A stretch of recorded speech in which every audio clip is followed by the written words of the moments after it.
Hi, I'm Ash. I have a question for you. Are you scared of depression? Does it disable you? Do you feel, what if this happens? What if I can't do anything? What if I cannot think? What if I cannot function? And what would I do then? Are you afraid to commit to anything in the outside world, be it your studies, be it your work, because of depression? Now, depression is a big D word. I would like to share a story with you about my journey with depression in the face of schizophrenia. It was terrible. Terrible to the point where I could not even move my body. Totally lifeless, totally broken. And then I was on meds, but they were they were more focused on my schizophrenia symptoms than depression itself. Although the medicine was an antidepressant too. Maybe it kept me safe.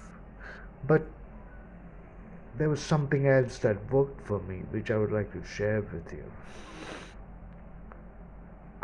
It wasn't enough for me to accept that I had a problem with imbalance, chemical imbalance in the brain, which is causing all this.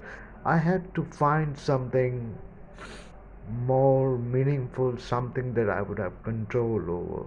Of course, a part of it is chemical imbalance. I would not deny it. I still take the medicines, but I needed something more.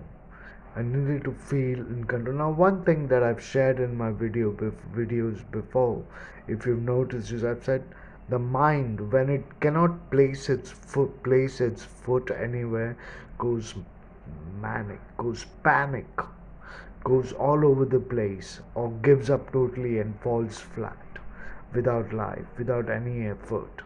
So it's important to have some place to rest your feet, some point of contact. So I was looking for that point of context, and I found something very interesting, that there are thoughts that travel in our mind and we have questions. So I don't know, I don't remember exactly how this triggered, but I had a particular question going on in my mind for which I did not have the answer, and my energy started to drop. Now, first thing that I realized is a drop of energy to a normal level is okay.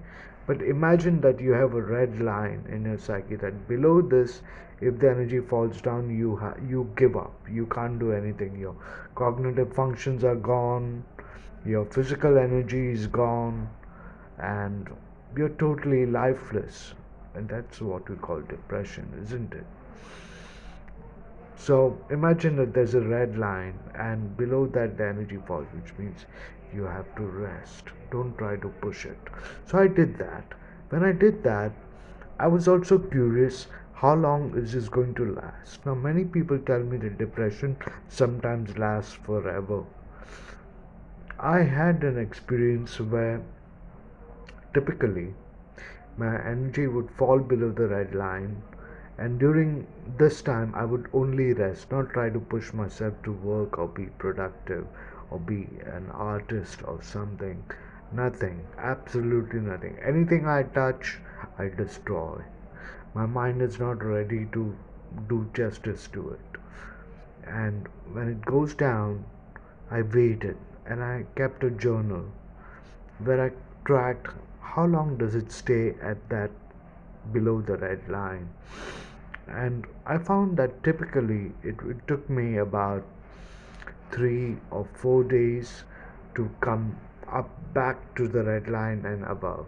Now, what would happen interestingly around this time is, as the energy would rise again, I would find answers to some questions which were triggered during the drop of the energy. So it's our soul trying to find answers, and which is why we go through this problem. Is it a very critical thing as per a human psyche that this answer must be found, or some foothold has to be found?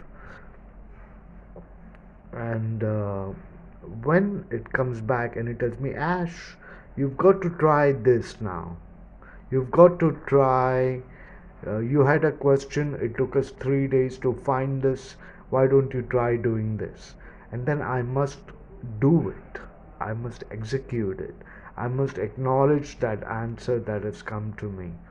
And that what happens is it sort of becomes like a point in your consciousness where it becomes like a benchmark that you have something solid in your hand for which you never had answers before. And when you do that, you're giving it your energy and it takes a lively form. It could be anything, it could be a drawing, a particular struggle, particular theory you're struggling with, and you get a eureka moment, something like that, but you must execute it, you must try it, you must test it. Now, sometimes it would take me 3 or 4 days to come back to this normalcy. But other times, what would happen is it was so complex that uh, as I'm trying to rise, there would be another one that is connected to it, then another wave that's connected to it. So the whole layers of thoughts which would take my depression to 10 days, 12 days, 20 days, but with up and down. Which means there is a state of normalcy mixed with a new pressure of depression. So, I want to share with you, I want to invite you to explore depression in a new light. Try to be aware of your energy levels, try to be aware of your thoughts, try to see what thought is driving me into depression. How long does it last? Does it last 3 hours? Does it last 1 day, 2 days, 3 days, 1 week, 3 weeks? And you got to rest. I also call this period a time of erosion because when you try to push yourself to be productive, you tend to destroy that thing or lose your interest at a higher level, at a permanent level.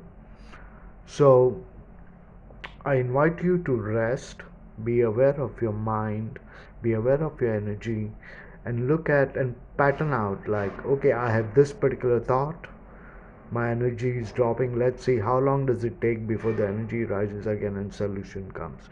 Do the solution comes.